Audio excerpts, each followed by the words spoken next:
Bom, a primeira coisa a observar, a dizer no começo dessa terceira aula sobre os pré-socráticos é que o nome do filósofo é Heráclito de Éfeso e não Heráclito de Eleia, como eu disse ao terminar o vídeo anterior. Tá? É Parmênides de Eleia. São tantos que a gente acaba se confundindo. Bem, e falando em Heráclito, ele é um filósofo que dá oportunidade a que as pessoas, os estudiosos, eventualmente os historiadores da filosofia, façam certas classificações cômodas, né?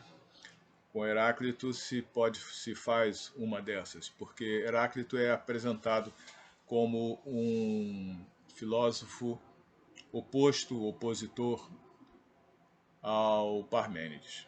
O Parmênides, como eu disse antes, ele foi o primeiro de que se tem registro escrito que apresentou desconfiança com relação ao conhecimento dos sentidos, ao conhecimento sensível. E para Parmênides, o movimento e a ilusão, por exemplo, o movimento e a mudança, por exemplo, são ilusões. Né? Por quê? Porque temos conhecimento deles através dos nossos por meio dos nossos 5 sentidos. E Heráclito é apresentado como o filósofo da mudança, do tudo flui, pantarrei, como se diz em grego. Mas essa é uma classificação fácil e cômoda, como eu disse agora há pouco. Né? Porque, de fato, quando você olha, se debruça sobre quando você lê os fragmentos de Heráclito, de fato, você constata algumas frases, alguns fragmentos que parecem ser completamente opostos àquilo que Parmênides supostamente apresentou no seu poema. Por exemplo, quando Heráclito diz no fragmento 6 que o sol é novo todos os dias, ou seja, o sol muda todos os dias, isso parece ser contrário a Parmênides. O número 8, tudo se faz por contraste, da luta dos contrários nasce a mais bela harmonia. É linda, o fragmento é lindo, né?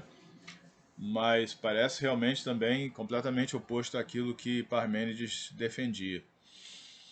E o mais famoso, ou os 3 mais famosos, são o 1249A, porque eu estou falando desses números porque os fragmentos dos pré-socráticos eles são todos numerados, tá? Creio que foram os alemães que fizeram essa classificação. Um dos primeiros grandes livros, ou um clássico até hoje, sobre os pré-socráticos é esse aqui, de Kierkegaard e Scofield. E é um livro clássico sobre os pré-socráticos. E esses livros estabelecem então uma numeração para aquilo que chegou até nós, o pouco que chegou até nós daquilo que os pré-socráticos escreveram. Então, quando você lê também o 91, que é o mais famoso fragmento de Heráclito, não se pode entrar 2 vezes no mesmo rio, dispersa-se e reúne-se, avança e se retira. Essa mesma ideia é apresentada no 49A, descemos e não descemos nos mesmos rios, somos e não somos.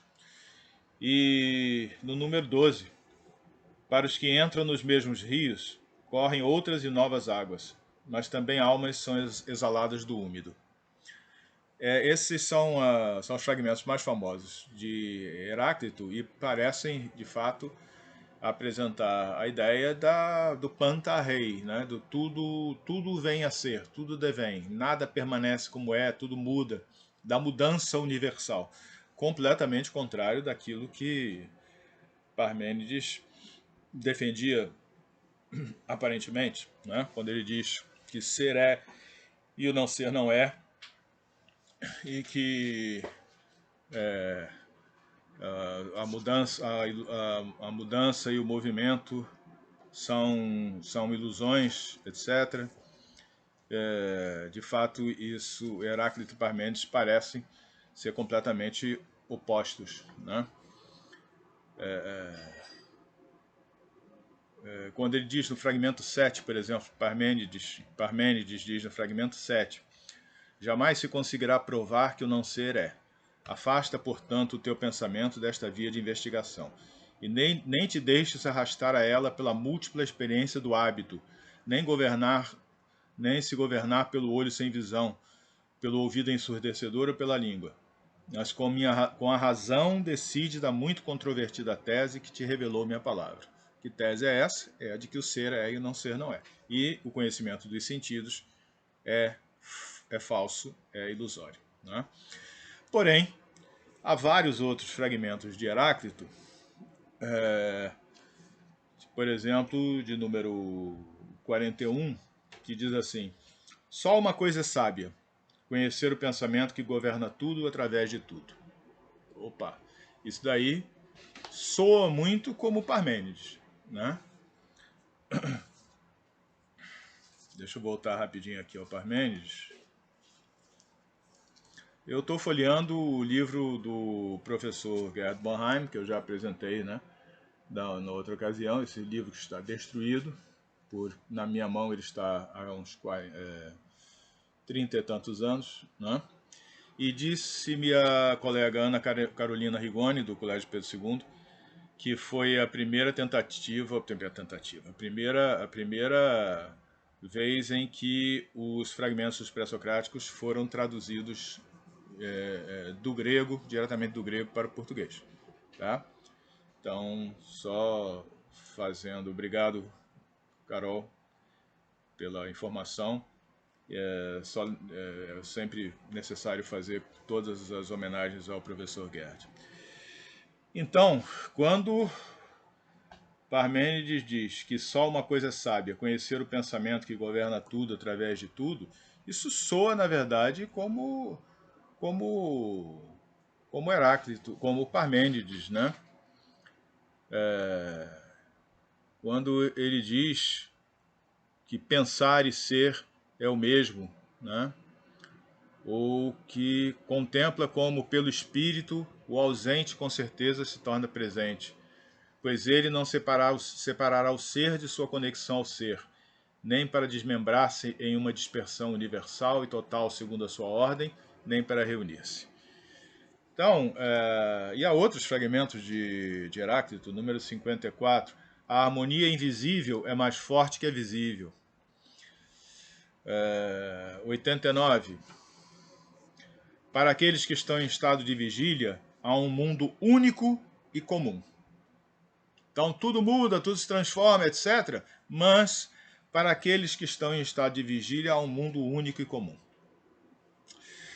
Então, repetindo, essa classificação, essa oposição entre Heráclito e Parmênides, na verdade de Parmênides a Heráclito, porque Heráclito não conhecia Parmênides, já que viveu antes dele, pouco antes.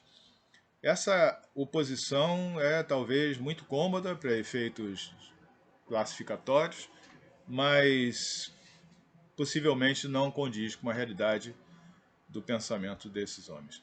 O problema é que tudo isso sempre ficará muito mais por conta das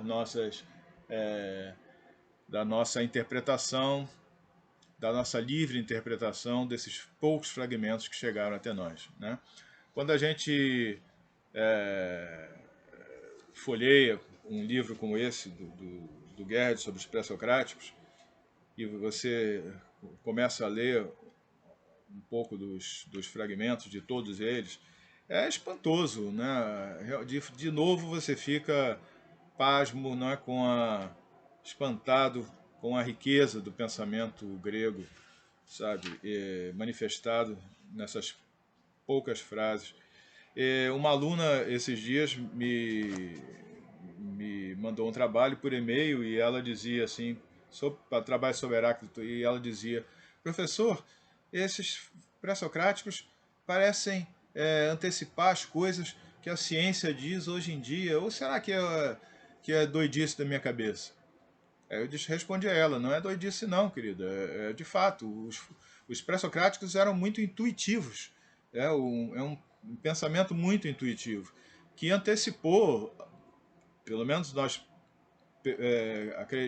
interpretamos assim, certas frases deles, anteciparam muito do que a ciência veio a dizer na modernidade e na contemporaneidade, né, hoje em dia, né? Então, por exemplo, Xenófanes de Colofão, para terminar. Xenófanes antecipou o monoteísmo, né? Antecipou, digamos assim, no pensamento, na área do pensamento da filosofia, né? Porque como religião já havia religiões monoteístas. Diz ele no fragmento 23, um único Deus, o maior entre deuses e homens, nem na figura, nem no pensamento, semelhante aos mortais. Quer dizer, Xenófanes não acreditava no politeísmo grego. Para ele, que havia um Deus, né, que todo inteiro vê, todo inteiro entende, todo inteiro ouve.